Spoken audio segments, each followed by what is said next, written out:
Hi friends, welcome to our channel. நம்ம சேனலில் first time பார்க்குறீங்கன்னா சப்ஸ்கிரைப் பண்ணிக்கோங்க. சம்மர் சீசனில் கிடைக்கக்கூடிய பலாப்பழம் தான். பலாப்பழத்தை வச்சு ஒரு ரெசிபி தான் செய்ய போகிறோம். அண்ட் பலாப்பழம்லாம் யாருக்கு பிடிக்கும்னு மறக்காமல் கமெண்ட் பாக்ஸில் கமெண்ட் பண்ணுங்கள். அண்ட் நார்ச்சத்து நிறைந்த பொருள் வாங்கி சாப்பிடுங்க. வாங்க எப்படி செய்யலாம் பார்க்கலாம். ஒரு மிக்ஸி ஜாரில் பலாப்பழத்தை நல்லா ஸ்மூத்தியாக நல்லா அரைச்சி எடுத்துகிட்டு வந்துடலாம்.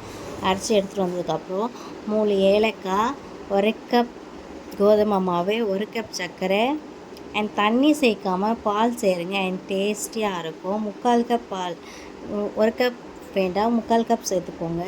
சேர்த்ததுக்கப்புறம் அதையுமே நல்லா ஸ்மூத்தியாக இந்த கன்சிஸ்டன்சிக்கு வந்ததுக்கப்புறம் வானலில் நீங்கள் பால் மாதிரி போட்டு எடுத்தாலும் சரி, இல்லைன்னா இந்த மாதிரி குழிப்பணியாரக்கல்லில் ஊற்றி எடுத்தாலுமே சரி. அண்ட் ஸ்வீட் சூப்பராக இருக்கும். ஸோ மறக்காமல் நீங்களும் வீட்டில் ட்ரை பண்ணி பாருங்கள். அண்ட் வீடியோ பிடிச்சிருந்தா லைக் பண்ணுங்கள், ஷேர் பண்ணுங்கள், சப்ஸ்கிரைப் பண்ணுங்கள். அண்ட் குழந்தைங்களுக்கு ரொம்ப பிடிக்கும். பாய்.